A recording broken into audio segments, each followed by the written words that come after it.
Hello everyone, welcome and welcome back to my channel. Today I'll be showing you how to cook some Guyanese squash. Guys, I'm telling you, I haven't seen these greens in so long. As I mentioned in the previous video with the Bora, I went berserk in the farmer's market. I got every greens possible there. So you cut it and then you deseed the squash, and then you're going to use a sharp knife and cut the skin off.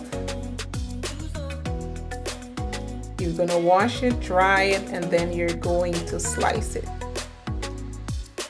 into nice little cubes.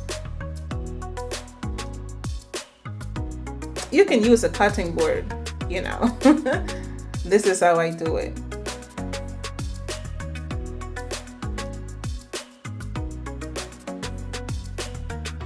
Awesome.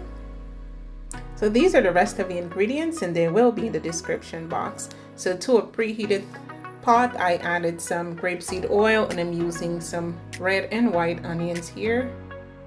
Guys, I'm not using any meat because I'm off of meat for a while. So if you like, you can definitely add meat to this, and oh my gosh, you're going to enjoy it. So you add there your garlic, ginger, some green onions after a minute, and then you go in with your squash, season with some black pepper and some all-purpose seasoning. I added some tomatoes, some parsley and cilantro as well, and I'm going to fry this up for about 5 to 7 minutes.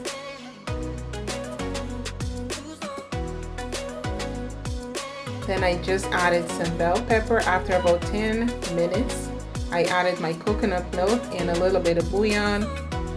Taste and adjust the seasoning to your likeness and taste. Here, I added some fresh thyme. Then I go in with some fresh tomatoes and some fresh green onions. Now this is about done after about 20 minutes. This is absolutely delicious, and as I mentioned, you guys can definitely add meat to this. Alright, so again, if you guys are new to my channel and you have not yet subscribed, I would encourage you to please go ahead and hit that subscribe button, like, share, and comment. You can also let me know where you're watching this video from. Love you guys. Bye-bye.